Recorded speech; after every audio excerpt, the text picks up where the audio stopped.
Muy buenas tardes, señoras y señores. Bienvenidos a la tertulia Biosfera Televisión, entrega de este 29 de septiembre. Una jornada en la que hablaremos con la Country Manager de Ryanair para España y para Portugal, Elena Cabrera, quien nos va a contar la última hora con respecto a la isla de Lanzarote en relación a la implantación de esta compañía aérea de bajo coste en Lanzarote.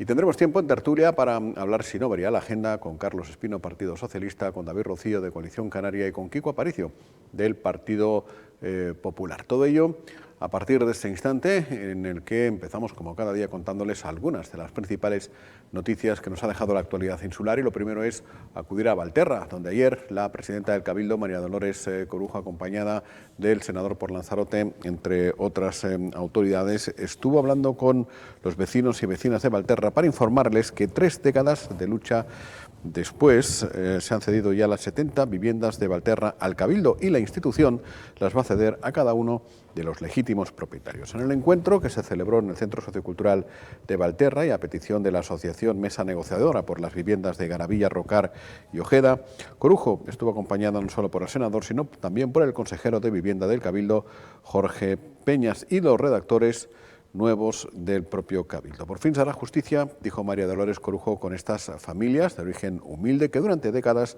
han vivido angustiadas por sus viviendas en una situación de inseguridad jurídica, sufriendo además un grave abandono por parte del gobierno presidido por Astrid Pérez. En el Ayuntamiento de Arrecife, apuntó la presidenta del Cabildo. Dijo también: asumimos un compromiso con las familias de este barrio marinero y lo hemos cumplido, porque para nosotros, apuntó, son los hechos y no las palabras. El senador Manuel Fajardo, quien contribuyó a desbloquear la injusta e indignante situación que estaban padeciendo estos vecinos después de que el PP fuera incapaz de asumir su responsabilidad, subrayó en el mismo acto.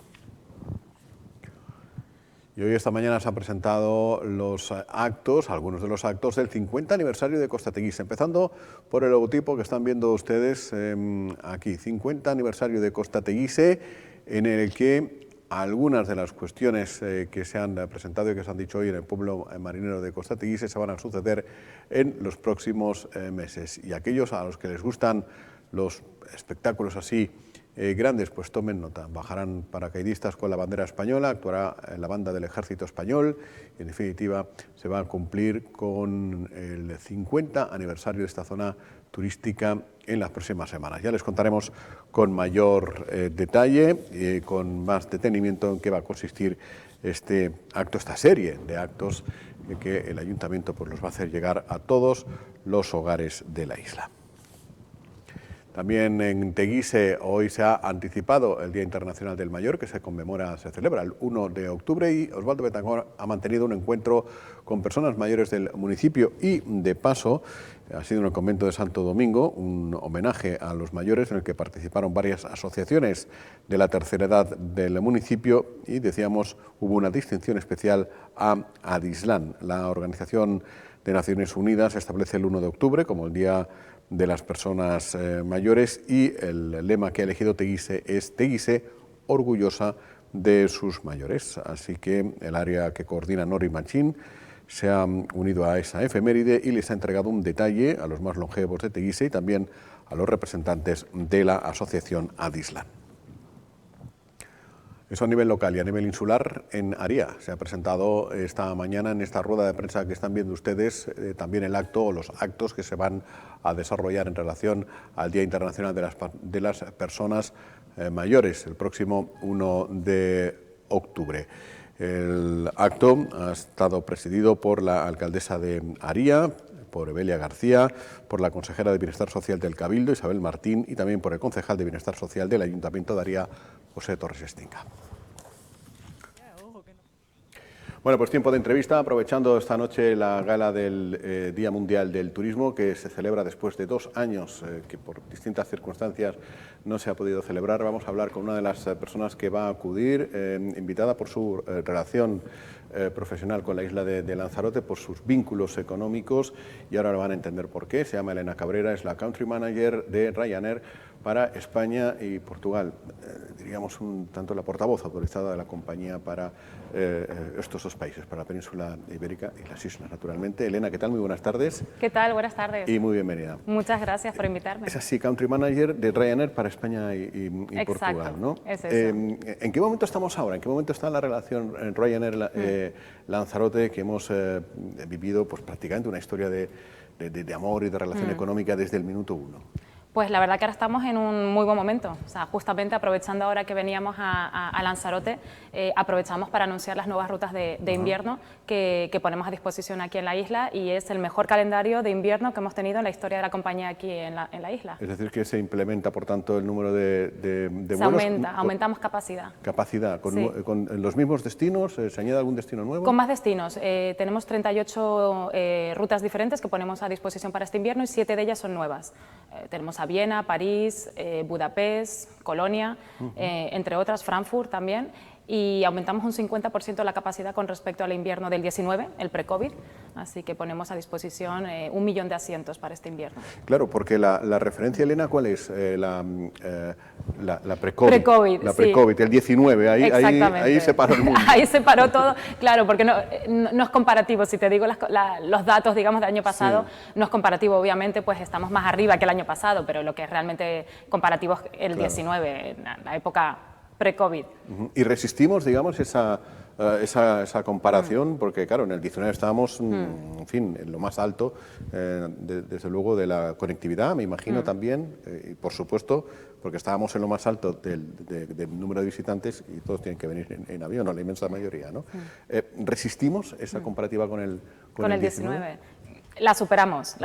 Nosotros estamos muy optimistas y de hecho es por eso que subimos el 50% la capacidad. Para hacerte una idea, en el invierno del 19 tuvimos casi 600.000 pasajeros, 500 y pico, y vamos a poner ahora para este invierno 1 millón de pasajeros, 1 millón de asientos de capacidad para este invierno para la isla de Lanzarote. Eso me imagino, Elena, que en aquellos días de turismo cero, de parón y demás, era complicado prever que nos íbamos a recuperar, y yo digo que nos hemos recuperado muy rápido. No sé ustedes ahí desde dentro cómo lo ven. Sí, de hecho, pues las cifras están encima de la mesa. Al principio del verano nadie sabía cómo iba a ser el viajero. A mí me preguntaban mucho, ¿va a cambiar el estilo, la forma de viajar? Mucho vértigo, ¿no? Una incertidumbre. Claro, estábamos un poco todos a la espera. Nosotros teníamos todo preparado para salir y ponernos al 100%, y realmente ha superado las expectativas. Nosotros nos hemos puesto al 115% de niveles pre-COVID, en nivel general en la red de Ryanair. Por lo tanto, no es que la gente haya dejado de viajar, sino todo lo contrario. Todo el mundo tiene ganas de viajar, de seguir yendo de vacaciones, visitando amigos, por trabajo.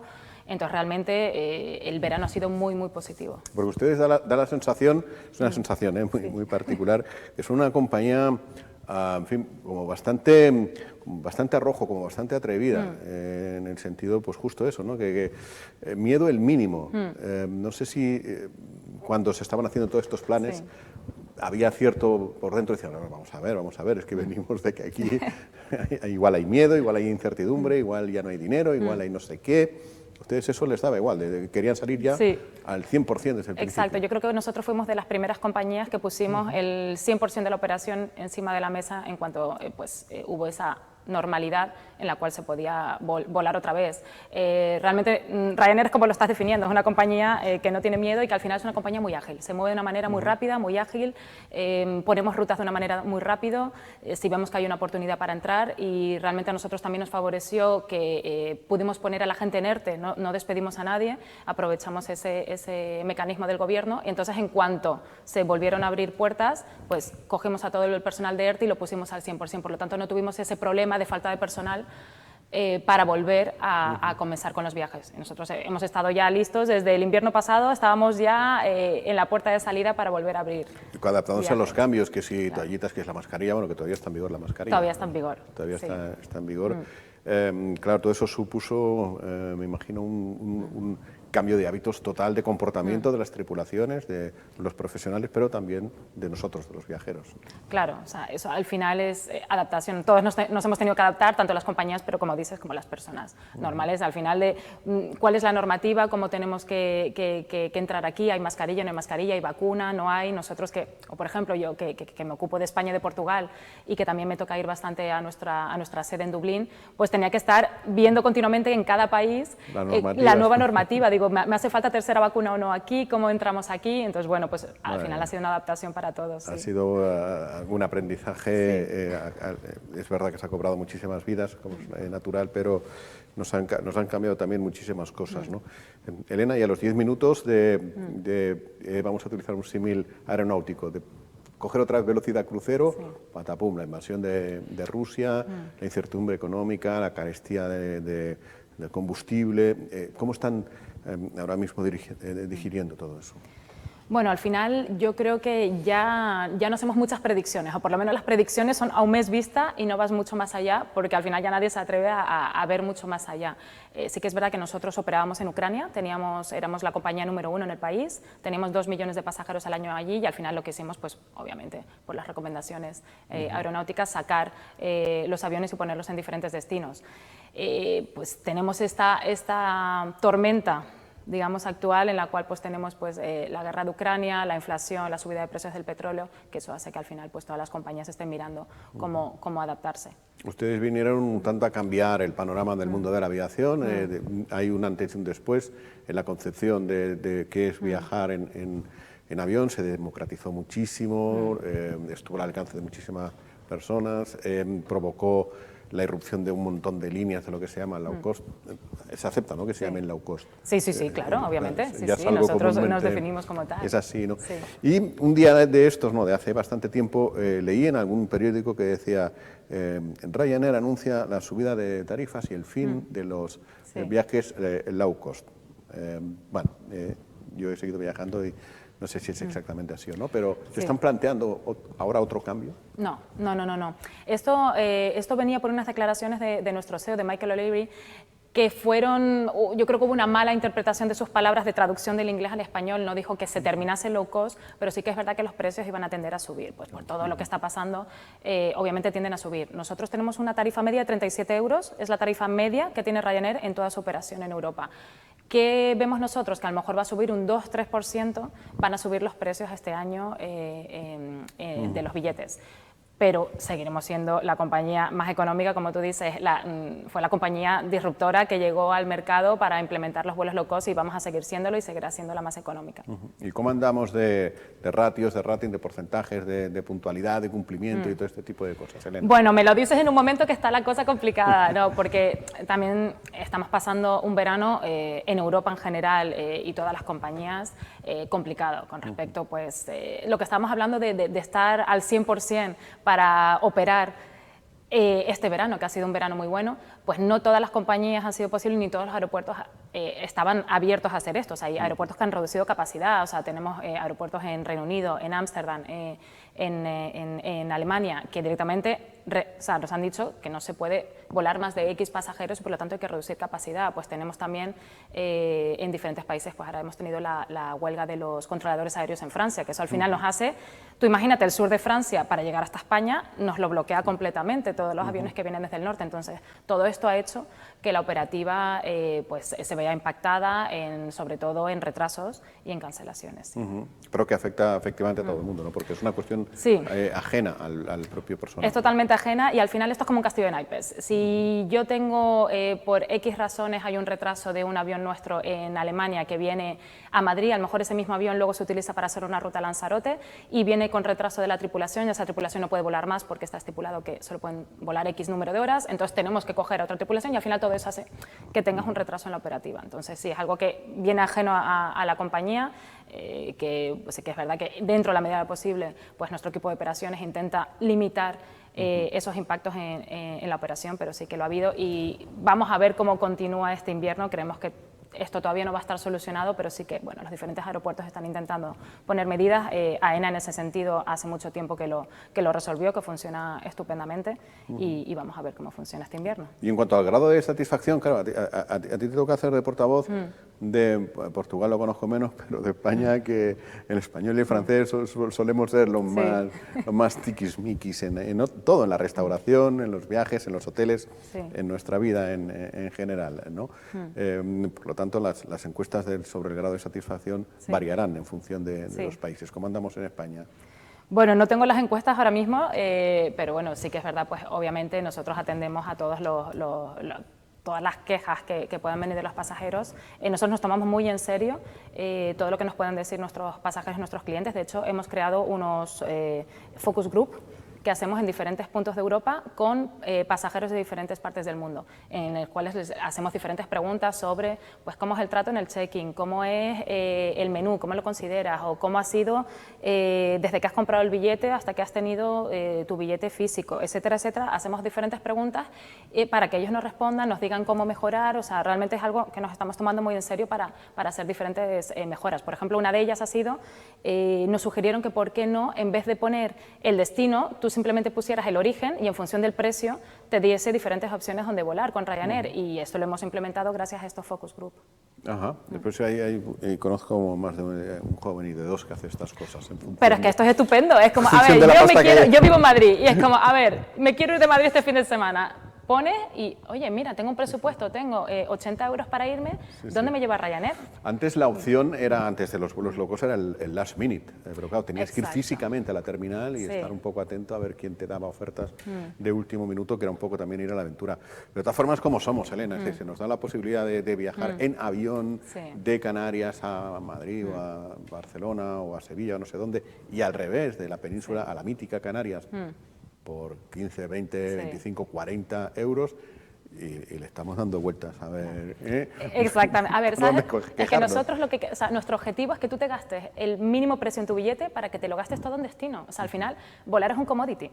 Tú lo que quieres, o sea, a nadie le apetece ir al aeropuerto, tú no tienes ganas de hacer colas, tú no tienes ganas de estar en un avión. Tú lo que quieres es ir de un punto A a un punto B, lo más barato posible, para luego con todo ese dinero gastártelo aquí en Lanzarote, para irte a los jameos del agua, para irte a cenar, para irte a... Es lo que quieren los destinos. Es lo que quieren los destinos, y al final tú aquí, ¿no? como turista al final es lo que quieres. Entonces nosotros, nuestra intención es que te gastes el mínimo posible. Oye, pues si me puedo venir a Lanzarote por 29,99, bienvenido es, que se lo gasten todo aquí. Sí. ¿Y llegará el momento de esos vuelos que hay que ir de pie? Porque son cosas que se han escrito, se han comentado y tal. No, es que ahora Ryanair quieren poner unos soportes para apoyar simplemente la parte baja de la espalda y no estar sentado. Y bueno, pues si eso está, pues será en vuelos muy, muy cortos. No, eso dentro de la seguridad de la aviación no está permitido. Eso entra un poco dentro de la forma de comunicar un poco canalla que tiene la compañía. Yo creo que se diferencia del resto, que son más institucionales en la forma de comunicar, una forma más clásica de comunicar, y Ryanair siempre se ha distinguido porque, bueno, pues es un poquito más canalla, no le importa pues decir cosas que son políticamente incorrectas, y esto entra un poco dentro del juego de la compañía. Eso ha contribuido también un tanto a desdramatizar los viajes en avión, ¿no? Ahora, al principio, con esa comunicación, con esa política de marketing, con esos anuncios y demás, te miras un poco con recelo, ¿no? Es decir, y tal. Ahora ya nos hemos, desde luego, acostumbrado, pero se le ha quitado un tanto de hierro a la solemnidad de los viajes en avión. Claro, yo me acuerdo, yo soy de Tenerife, yo me acuerdo que tengo familia en Barcelona, iba a menudo a Barcelona, y me acuerdo que te daban de comer en los aviones. En la época que tenías tu bandejita y te daban de comer. Claro, eso ya queda muy lejos, o sea, ya ni se te ocurre pensar que te van a dar de comer gratis en un vuelo Península Canarias. Entonces, sí que es verdad que todo eso, pues al final hemos evolucionado, ya no te ponen, hace 50 años solo los ricos podían viajar. Ahora, yo me acuerdo, el primer vuelo que hice, que me pagué yo de mi bolsillo, yo estudié en Barcelona la carrera, fue de Barcelona a París con Ryanair, y me costó 20 euros. Y todavía me acuerdo, cuando hice las entrevistas a Ryanair, lo primero que les dije, mi primer vuelo pagado con mi dinero fue uno de Ryanair, porque al final es lo que te permite. Oye, por 20 euros me puedo ir a visitar París. Eso habla además de una cierta juventud, porque Ryanair tampoco, digamos, es tan... No sé cuánto tiempo lleva. 20 años este año hacemos en España. 20 años, fíjate. 20 años, sí. No, o sea, al final el tiempo pasa volando. Sí, exacto. Y nunca mejor dicho. Bueno, Técnicamente no sé cómo se llama, pero Lanzarote es base de Ryanair, No. ¿o dejó de serlo? No somos base. Nosotros operamos en 28 aeropuertos en España y 10 de ellos son bases. En Canarias tuvimos bases, pero se cerraron en su momento. ¿Eso qué quiere decir lo de tener base? ¿Que los aviones duerman aquí? Que duerman aquí. Que Básicamente, duerman aquí. sí, tener base significa que el avión duerma aquí y la tripulación vive aquí. Entonces tú, pues si tienes base en Madrid, por ejemplo, pues la tripulación vive en Madrid y vuelve todas las noches a dormir a Madrid. Los primeros vuelos de la mañana salen de base y los últimos llegan a base para que vuelva el avión. Ajá. ¿Y eso de qué depende? ¿De la intención del destino? Porque ustedes han apoyado mucho también Sí. en el interés, naturalmente, de los destinos, de los lugares, en querer que Ryanair Sí. tenga una buena implantación. Bueno, depende, es una decisión comercial. Normalmente tú pones base, cuando pones una base hay un aumento de rutas, como te decía, hay una inversión mayor porque al final tú tienes la tripulación basada en esa ciudad, entonces son decisiones comerciales que se toman. Nosotros en España ahora mismo tenemos 10 bases y operamos desde ellas a todo el territorio. Por ejemplo, pues a Lanzarote se vuela tanto de los 38 destinos que tenemos ahora mismo con Lanzarote, los hay nacionales y los hay internacionales y se vuela desde diferentes bases hasta Lanzarote. Sí, no, o sea, al final entre unos y otros se ha conseguido que uno se puede ir a Madrid ahora a primera hora de la mañana, Sí, hay un Ryanair sí. justamente ahora, Exacto. y regresar por la tarde y dormir en casita, Sí. que era algo que tampoco... Claro, es que antes eso pues era irreal. Sí que es verdad que nosotros nos dedicamos solo a volar corto radio, corto medio dentro de Europa y al final nuestras premisas son siempre que nuestra tripulación duerma en casa. No estamos pernoctando en hoteles, no duermen en terceras bases, sino que al final tú puedes hacer tu trabajo a lo largo del día y vuelvas a casa. Y como decías, yo acabo de llegar ahora mismo desde Madrid en un vuelo Ryanair y me voy mañana y a la 1 de la tarde estaré en Madrid de vuelta. ¿Vienen cambios notables, importantes en la aviación que tú sepas y que nos puedas contar? Bueno, cambios notables al final hacia donde estamos orientando, hacia donde está yendo todo el sector, al final es todo lo... se habla mucho del SAF, que es el fuel, el sostenible, que es hacia donde estamos yendo un poco todos, donde se está investigando todo lo que sea, pues ser compañías siempre un poco más sostenibles medioambientalmente, pues está obviamente dentro de la mente de nuestra compañía. Nosotros hemos adquirido 210 aviones nuevos, los Boeing 737, los llamados Game Changer, y estos son unos aviones que son medioambientalmente más sostenibles, tienen un 40% menos de emisiones acústicas, que es una pasada, que parece que no, pero estás al lado de un avión que está pasando y prácticamente, de verdad que casi que ni lo oyes. Hay un 16% menos de consumo de CO2 y hay un 6% más de espacio para pasajeros. Por lo tanto, son aviones que son mucho más sostenibles. Ya nos han enviado los primeros 73, que están a lo largo de toda nuestra red. En España tenemos ya algunos en las diferentes bases y bueno, y al final pues es el compromiso también de la compañía hacia un turismo más sostenible. Pues Elena, vamos a terminar como empezábamos. Ryanair va a crecer en Lanzarote un 50% más y nuevos destinos para esta temporada de invierno. Exactamente, 7 nuevos destinos, entre los cuales tenemos Viena, París, Frankfurt, Colonia, Memmingen en Alemania también y bueno, un 50% más de capacidad, 6 países a los que visitar con 38 rutas para este invierno. Así que nada, y a unos precios... A unos precios porque además como sacamos ahora el anuncio, en las próximas 48 horas hay ofertas desde 24,99 desde Lanzarote. Así que yo invito a todo el mundo a que a partir de esta noche que lanzamos la nota de prensa se cojan el billete. Pues estaremos muy atentos. Elena Cabrera, muchísimas gracias, ha sido un placer. A ti. Y buenas tardes.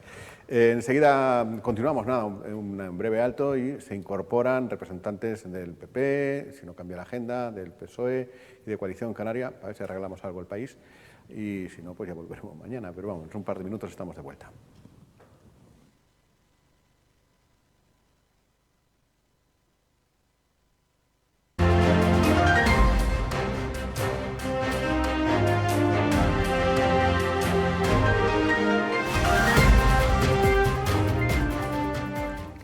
Y a esta hora saludamos a David Rocío, de Coalición Canaria, que nos acompaña, candidato, por cierto, ya uno de los que tiene en estas elecciones del 23 que ya están designados, que ya sabe a lo que se va a dedicar en los próximos meses. ¿Qué tal, David? Muy buenas tardes. Buenas tardes. Y muy bienvenido, aparte de tu curro. Bien allá. A conseguir votos por ahí. Sí, a atender a la ciudadanía, como lo hemos hecho durante estos 4 años, pero es verdad que ya no solo toca la parte de fiscalización y propuestas al grupo de gobierno, sino que ya estamos hablando de lo que queremos para el futuro de San Bartolomé. Esa época tan bonita en la que estás a la calle, pides los votos y luego echas cuentas y dices, tengo más votos que habitantes que hay en San Bartolomé, y todo el mundo que me dice que te voy a votar, me vota. Y luego ya cuando llegan las elecciones pasa lo que pasa. Carlos Espino, del Partido Socialista. ¿Qué tal, Carlos? Muy buenas. Hola, buenas tardes. ¿Eso de zapatilla y puerta fría y esas cosas? No. De momento todavía... Organizando al personal, pero no... Todavía no toca. Hay otros mecanismos de contacto que además son pues, prácticamente permanentes, lo decía antes David, nos pasamos todo el tiempo atendiendo a la ciudadanía, sea en el gobierno, sea en la oposición, pero bueno, a medida que se van acercando las elecciones, efectivamente se va intensificando los contactos, como es lógico y normal. Y a pesar de los esfuerzos de los partidos políticos, que es obligación por otra parte, en lucharlo hasta el último minuto, hasta el último segundo y tal, yo sé que ustedes, sobre todo tú, que te conozco más en estos ámbitos, ¿no? ¿Qué día y a qué hora el pescado está todo vendido? O sea, ¿en qué día yo ya tengo decidido lo que voy a votar y que me da igual que me den el peñazo? Vamos a ver, Vamos a poner una fecha un poco caprichosa, pero más o menos coincide en esas fechas, que puede ser hasta, sobre 2008, 2010, según además el territorio en el que se mire. Hasta esa fecha todos partíamos de la base de que la campaña electoral, desplazar, se movía en cifras que estaban siempre por debajo del 5%. Prácticamente todo estaba decidido y era más movilizar a los tuyos y que no faltaran que otra cosa. ¿Qué sucede a partir de ese momento? Que se juntan una serie de fenómenos como es la crisis económica, que rompe un montón de certezas y provoca un montón de cambios en el mundo, y lo estamos viendo que todavía pagamos los efectos, porque han seguido los problemas, con la formación, con el nacimiento incluso de partidos un tanto antisistema y demás. Eso coincide con la eclosión de las redes sociales. Entonces, lo que antes era un escenario con un cierto grado de estabilidad y de predictibilidad, se vuelve enormemente volátil. Hasta tal punto de que ya hay algunos especialistas que hablan de que durante la campaña se puede llegar a mover un 20% del voto. 20%, o sea que vamos a peor.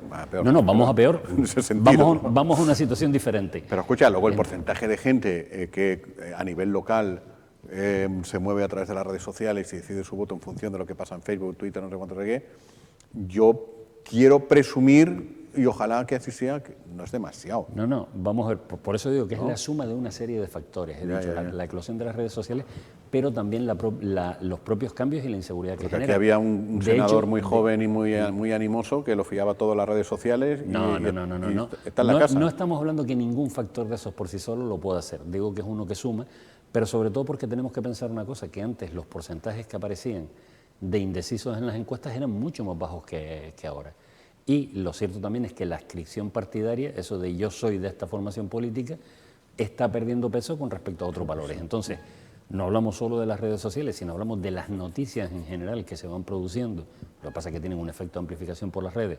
Si añadimos eso a una cierta volatilidad de partida, por todo esto que hablamos... Hay que currárselo hasta el último día. Hay que currárselo hasta el último día. O sea, el porcentaje de gente que puede cambiar el voto en las últimas 2 semanas es muy alto. O sea, que no vas a librar hasta junio. O sea, si tenías un puentito o alguna cosa de esta, ni eso, ¿no? Hasta junio. Nadie puede librar. Comparto con Carlos que antes había más fidelidad a la marca, al partido. Quizás había más esa gente que se sentía perteneciente a un partido, simpatizante, y le votaba simplemente. Ahora las redes sociales, la televisión, los medios de comunicación tienen una influencia mucho mayor porque es parte de nuestro consumo diario. Y no solo eso, sino que la gente ya más se preocupa por su devenir y mira con más entusiasmo pues, los proyectos que tienen unos y otros para poder analizar. Entonces al final ya no existe esa condecoración o pertenencia a un grupo, sino que el grupo es su municipio, su plaza, su país, su comunidad, y es la que quiere mejorar y analiza un poco también la variedad para poder decidir. Yo comparto los datos que acaba de establecer porque se va moviendo en torno a esas cifras que hablan de modificaciones y que cada vez la gente pues cambia más por circunstancias o por gusto. Pero también cambiará, hombre, el caso de San Bartolomé, está en la zona de Playa Honda, San Bartolomé Casco, que es importante y tal, pero en lugares donde todo el pescado se acaba repartiendo en los núcleos rurales, o que deciden los núcleos rurales, yo creo que lo de las redes sociales No, pero por eso te digo, lamento verlo en hombros y que parezca que lo ponías a ese lado. Insisto en que es un conjunto de fenómenos todo, y sobre todo la mirada hacia las noticias. O sea, piensa que hasta hace muy poquito tiempo nuestras preocupaciones básicamente eran muy simples, eran las cosas que teníamos alrededor y sí, nos estaba preocupando una cosa que se llamaba la globalización, que ya ni siquiera hablamos de ella, ¿vale? Desde el 2008 para acá, las cuestiones a las que nos enfrentamos son mucho más complicadas. Empezamos a darnos cuenta que hay crisis internacionales, primero económica, luego sanitaria, o ahora lo de la guerra de Ucrania. O sea, todo eso coincide con unos cambios sociales muy potentes. A veces tenemos un poco el ombliguismo de mirar lo que pasa en España o lo que pasa en los alrededores nuestros, pero si miramos para todos los países europeos, pues había un partido que se llamaba Syriza, que iba a cambiar el mundo y prácticamente después desaparece. O nos encontramos un movimiento 5 estrellas que mira cómo acaba de quedar y sin embargo cómo suben partidos de corte neofascista. No es inmune a eso ni siquiera las democracias nórdicas que nos parecían modélicas. Entonces estamos hablando de una época de mucho cambio, de mucho desconcierto y claro, eso no se produce en un solo día. Hay un montón de factores que van sumando y si añadimos a esa complejidad de las situaciones la pérdida de la identidad de carácter partidario, pues bueno, es normal que se produzcan más movidas. Eso no significa que no tengamos cada una de las fuerzas políticas pues un suelo muy consolidado o que haya zonas que sean más conservadoras en el sentido de que siempre votan de manera parecida. Estamos hablando de un fenómeno con carácter. ¿Y los líderes nacionales aquí qué pintan? Su presencia y su ausencia. La coalición canaria dice, nosotros no nos debemos a nadie en Madrid, no sé cuánto, no sé qué. Ayer, por ejemplo, Jacobo Medina, para decir que no habían hecho las obras de alcantarillado como les corresponde hacerlas a la alcaldesa o al ayuntamiento, en este caso, que es competencia municipal, pues, es como el niño, y es que mi perro se me ha comido los deberes, ¿no? Pues él dijo, es que Pedro Sánchez es un mentiroso, no sé cuánto. Sí, hombre, lo que fue muy gracioso es que enseñaba los documentos para justificar la posición y todos vienen con un logo así de grande del PP. Oye, por Dios, cógete un documento del ayuntamiento o un documento del cabildo y lo cierto es que están los registros de cómo se han propuesto determinado tipo de obras y se han rechazado, o cómo se ha propuesto en determinadas condiciones y no se han aceptado. Y luego, sobre todo, que hay una cosa que a mí me sorprende mucho. Yo no sé si yo fuera alcalde de Arrecife, y entiendo que es cierto que hay una parte que puede afrontar el consorcio o se puede afrontar de la mano del consorcio, yo lo que hago es estar en todas las sesiones del consorcio nombrando lo que considero que es adecuado para mi municipio. Nos miramos las actas y no hay ninguna intervención, muy parecido a lo que ya señalábamos en su día con respecto a lo que sucedió en La Graciosa por parte de Osvaldo. Oye, pues si usted tenía toda esa preocupación y decía que eso existía, ¿cómo es que durante todo este tiempo no ha venido sino una sola vez a la Asamblea del Consorcio y nunca ha traído una propuesta relacionada con La Graciosa? Es que cogería y echarle la culpa a un organismo que no es el Cabildo. El Consorcio es el Cabildo con los ayuntamientos. El Cabildo será el socio mayoritario, el que tiene más capacidad de decisión, eso no lo niega nadie, pero la voluntad que se conforma en el consorcio es con la participación de los ayuntamientos. Claro. Si yo me tiro 3 años de mandato y no he levantado la mano y he dicho, oye, necesito esto, las obras a las que se le ha dado prioridad han sido otras. El consorcio está gastando dinero, está gastando mucho dinero en obras, pero con las prioridades que se han ido estableciendo. Pero ojo, vuelvo a insistir, no las ha establecido la presidenta escondida en un despacho. Ha sido en la Asamblea del Consorcio con los alcaldes y alcaldesas. Está claro que si se hacen obras, y se hacen bien, evidentemente, las obras acaban funcionando. Playa Andal costó Dios y ayuda, y tú lo sabes, ¿no? Que se hicieran las canalizaciones y tal. Pero bueno, se han hecho canalizaciones y al menos ha resistido mucho mejor que antes, ¿no? Sí, hay una parte de Playa Honda, nos costó muchísimo y también en política es difícil, ¿no? Que al final se arriesguen, pues son proyectos largos que cuestan bastante, pero sobre todo, y no económicamente digo, sino también administrativamente, donde no son competencia municipal, pero al final se suma la parte que nosotros nos trabajó del Gobierno de Canarias para hacer esas obras de pluviales que atravesaban y las evacuaban por la mástil y que al final funcionan, pero claro, hacer obras debajo de la carretera que después se tapan nunca es fácil para ningún político, les cuesta, porque gasta tiempo y dinero en algo que vas a tapar. Pero que de verdad hay que hacer, y es verdad que en las legislaturas pasadas peleamos mucho por esas obras de pluviales que se lograron hacer y hay que continuar haciendo porque estamos construidos de la forma que estamos construidos y al final tenemos que ir reconstruyendo la ciudad para ir dotándola de las mejores condiciones. Y cuando hablamos de los líderes que decíamos, al final Es verdad que yo creo que a la ciudadanía el primer problema que le preocupa a día de hoy es la inflación, los precios, y que cada vez pues pagamos más de lo que cobramos y al final no da. Si las cuentas no salen en tu casa, no te van a permitir ningún tipo de ocio, de lujo, de capricho, de lo que quieras, pero ni ahorrar para un periodo de incertidumbre que también es complicado. Y eso también influye, al final las políticas que vienen de los líderes pues también influyen, obviamente influyen. En nuestro partido pues la importancia de ser clave es objetiva y por lo tanto siempre apelamos a ella y lo hemos demostrado con lo que se ha conseguido. Cuando es necesario el voto es cuando te dan estos gobernantes, porque hay otros partidos que mandan representación de Canarias, porque así los reclaman en los estatutos, pero de verdad que poco se les oye hablar de Canarias. Entonces al final es nuestra base, claro que es nuestra base. Bueno, pues han pasado otras muchas cosas. Bueno, de hecho esto no ha pasado, o sea, esto seguirá pasando en los próximos meses hasta mayo del 23, lo que venimos hablando, y ya tendremos tiempo de ir comentándolo, ¿no? Y bueno, intentaremos también separar la paja del trigo, porque hoy venía una persona, me decía, anda, que no se te viene trabajo ahora, que hay elecciones en mayo. Digo, pues no, porque cuanto más hay asilio electoral, le fluyen las máquinas de sacar notas de prensa, llegan y tal. Entonces el trabajo de uno es decir,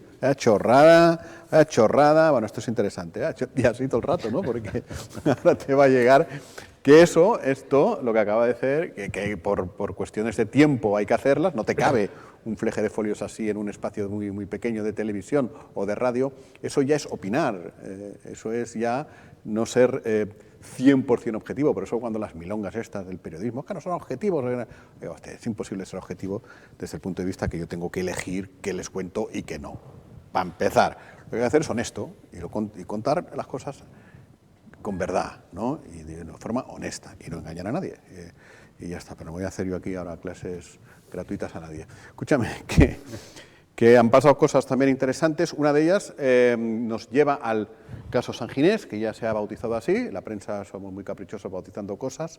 Y ha ido Felipe Fernández Camero a explicar si ha cobrado o no ha cobrado la casa donde vive San Ginés. Y no explicó nada, no dijo hasta dónde se ha publicado en los medios. Lo gracioso es que no le contestó, no a la jueza que sustituía al instructor, no le contestó a la fiscal, no le contestó a la acusación, pero es que no le contestó ni a las defensas, incluida la suya. O sea, un mutismo total.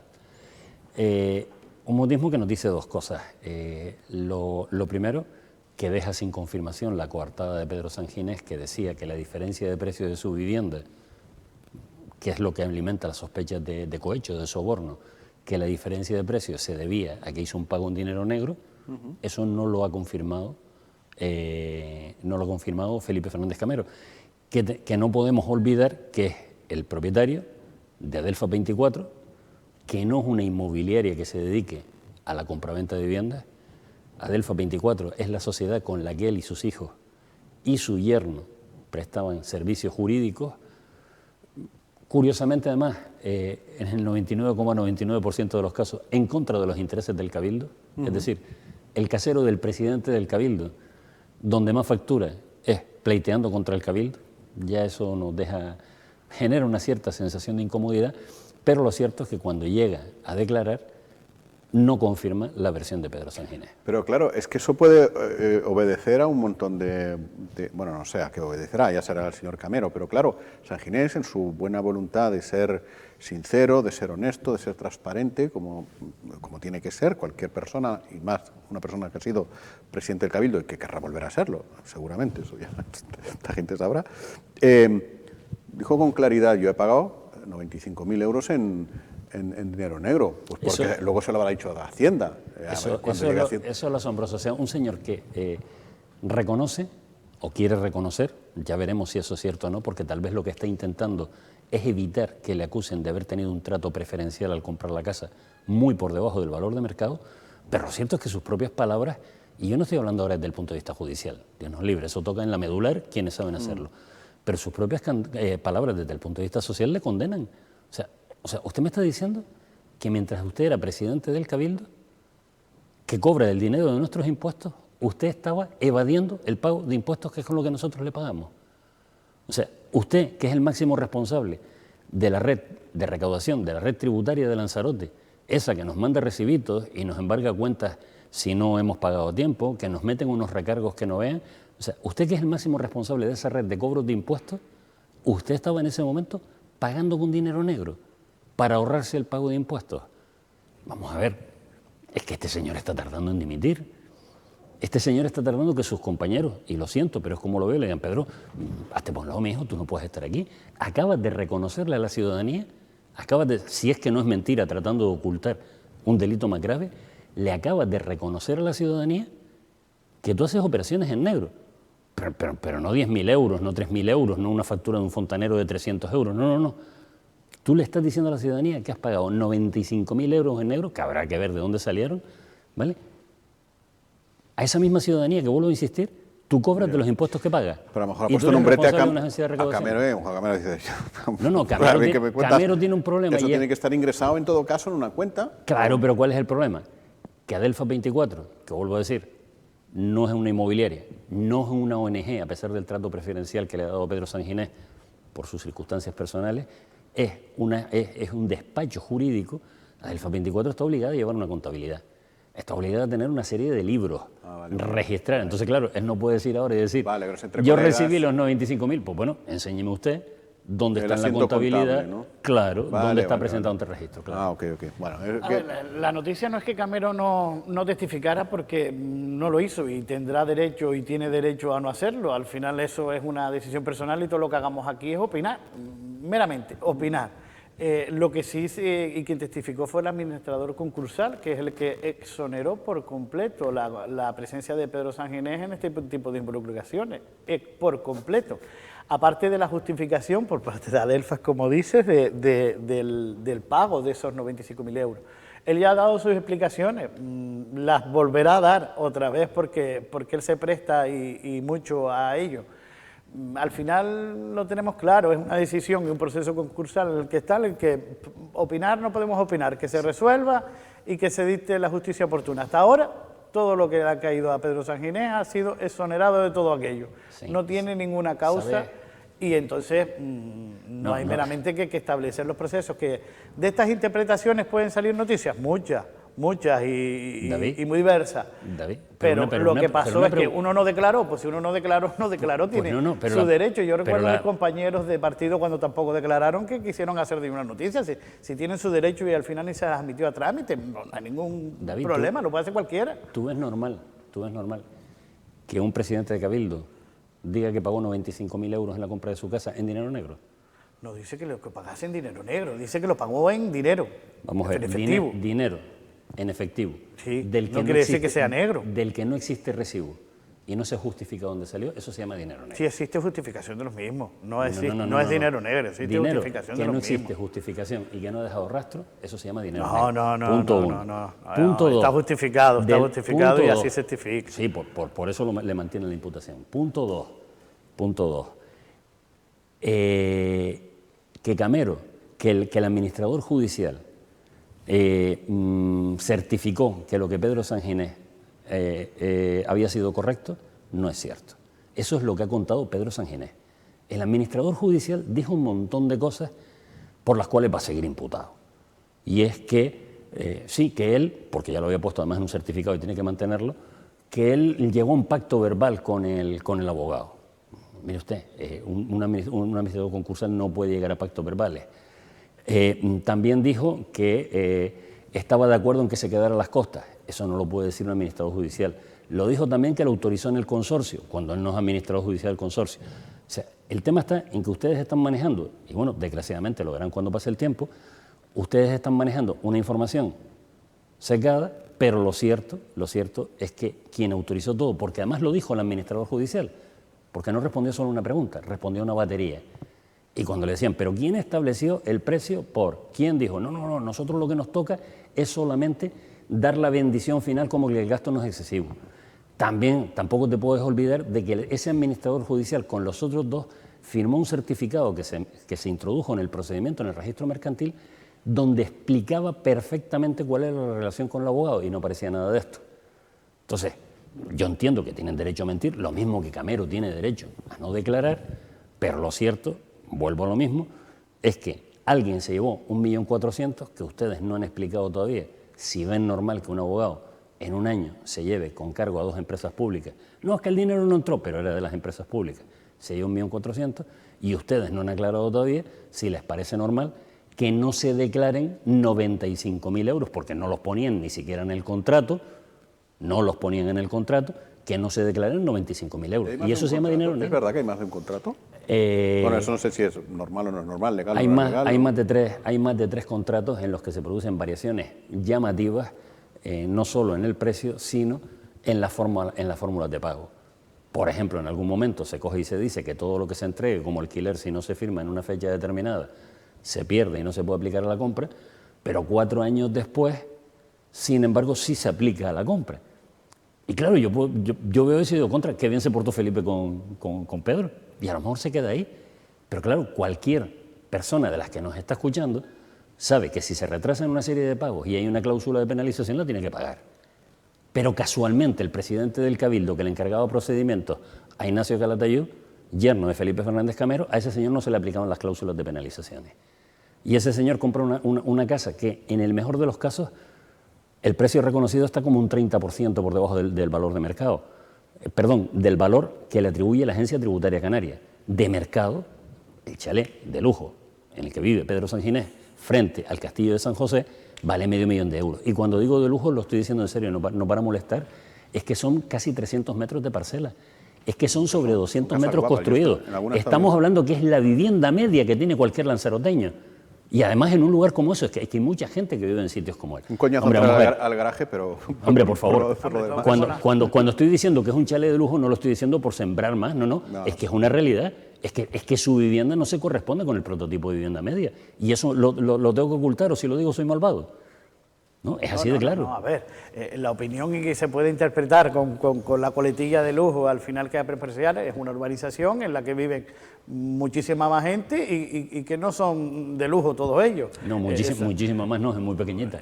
Precisamente porque es muy selecta. Viven unos cuantos más, pero al final vamos a lo mismo, el hecho de que existe la justificación de los mismos, el asistido, está el proceso. Nosotros siempre nos hemos mantenido aparte de este tipo de procesos, sean de los partidos que sean, porque la justicia está para eso, para demostrar la inocencia con el derecho a la inocencia que tiene cada uno, y la justicia también está para al final acusar o no acusar a los determinados personas o personajes. Al final se establecerá. Hasta ahora todo lo que se ha dicho ha sido llenar un montón de portadas que no han servido para nada. Que yo no estoy condenando, que yo no soy juez de la medular. No, pero la opinión... Yo estoy dando... Vamos a ver, es que en política, sobre los hechos que protagonizan los políticos, lo mismo que él sale, y me parece muy bien, y da una serie de explicaciones. Esas explicaciones, lo mismo que los hechos que conocemos, están sometidos a debate. Lo que faltaba es que no pudiéramos hablar de un tema de eso. Sí, no, y además cuando estamos hablando de una cantidad que es 1.400.000 en un año a un abogado que los primeros meses ni siquiera facturaba el IJIC porque era nuevecico. Nosotros le dimos el mayor concurso de acreedores que se ha producido a un señor que ni siquiera facturaba el IJIC porque estaba empezando a entrenar. Ese señor llegó ahí porque era amigo de Pedro Sanginés y cogió en ese momento el chollo de una concursal, pero además, como le parecía poco, se apropió del dinero de las costas. Amigo de Pedro Sanginés, no llegó por ser amigo de Pedro Sanginés, porque es un proceso que está en muchísimas instituciones y ha trabajado con muchísimas instituciones de distintos colores. Colores, incluido el tuyo, eso es evidente, con todos, pero con qué volúmenes de facturación y con qué tipo de asuntos. Al final, los casos que llevan unos ayuntamientos no pueden ser, serán en base a su presupuesto. Yo creo que el presupuesto de un ayuntamiento y en base a la tipología. Este señor es doctor en Derecho Fiscal. Que al final... Y ha habido un par de ayuntamientos, y entre ellos el Cabildo, que lo han cogido para procedimientos de carácter fiscal. Me parece fantástico. Perfecto. Pero estamos si hablando... bueno lo gana... Claro. Pero lo cierto es que es muy sorprendente. Si no entramos en otras cuestiones, como por ejemplo, que no se ha logrado acreditar, es más, lo han negado todos los supuestos asistentes, la junta en la que se le nombró, ¿vale? Lo cierto es que este señor se le da un encargo de un volumen altísimo para el que no tiene una especialización. Él era especialista en Derecho Fiscal y se le da el mayor caso concursal cuando hay expertos concursales por todos lados, ¿vale? Simplemente por ser amigo de Pedro Sanginés. Y además seguimos. Lo que dice el certificado del administrador concursal es: se le contrató solo para la fase común. Es más, hay notas de Pedro Sanginés donde aclara que solo se le contrató para la fase común con exclusión de cualquier otro procedimiento. Y sin embargo aparece después personado en los incidentes sin que exista ese contrato. Al final, y le repito con la misma tesitura, y Pedro no tiene pelos en la lengua y no se ha callado nunca y ha dado todas las explicaciones que tendría y las que no tendría incluso que dar como la última, la que hizo. Lo que está claro es que al final nos vemos con distintos procesos en los que están involucrados, que titulares se pueden llenar muchos, que artículos de opinión se pueden llenar más incluso, pero hasta ahora la justicia siempre le ha dado la razón. Y no hay por qué entender que no va a pasar lo mismo, y ya lo dirá en su tiempo la determinada justicia, de verdad. Eso total claridad. Eso está clarísimo, que será la justicia, será la medular la que lo establezca. Yo vuelvo a lo mismo, si me perdona. Puede sacar pecho. Con independencia del resultado de un procedimiento judicial, la pregunta es: ¿puede un presidente de Cabildo pagar 95.000 euros, si no quieres que diga negro, digo opacos, a Hacienda porque no figuran en el contrato, para no pagar los impuestos? Eso lo puede hacer un presidente de Cabildo y reconocerlo para evitar que hablen del cohecho, porque eso lo ha hecho él, eso no lo estoy diciendo yo, eso no es una opinión. Eso no, él ha llegado y ha dicho, una justificación, y él ha dicho que bajó 95.000 euros que no están incluidos en el contrato, de los que no hay recibo, y fue en efectivo precisamente para no dejar rastro y que fueran opacos a Hacienda.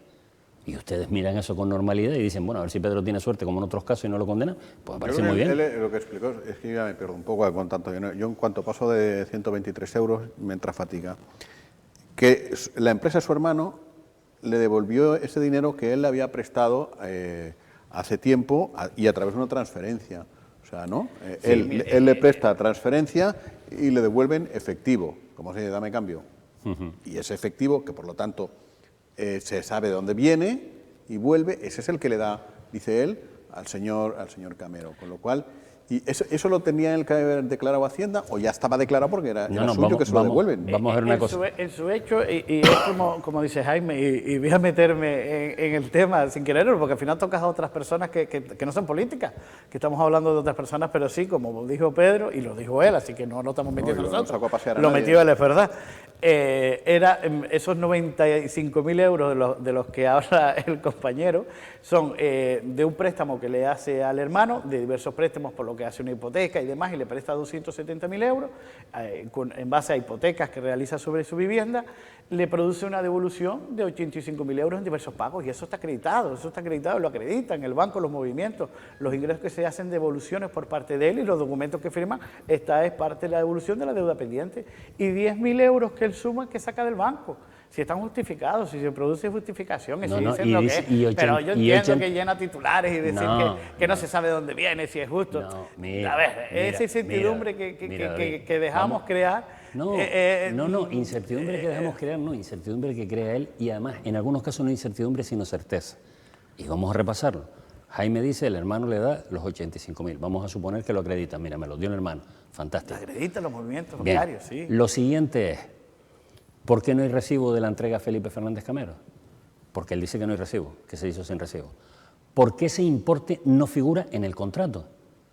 Porque tiene que figurar en el contrato. Si yo compro una casa y pago por ella 200.000 euros, ¿por qué quito de repente 50 y digo, estos no van en el contrato, no los pongo en ningún sitio y te los doy aparte?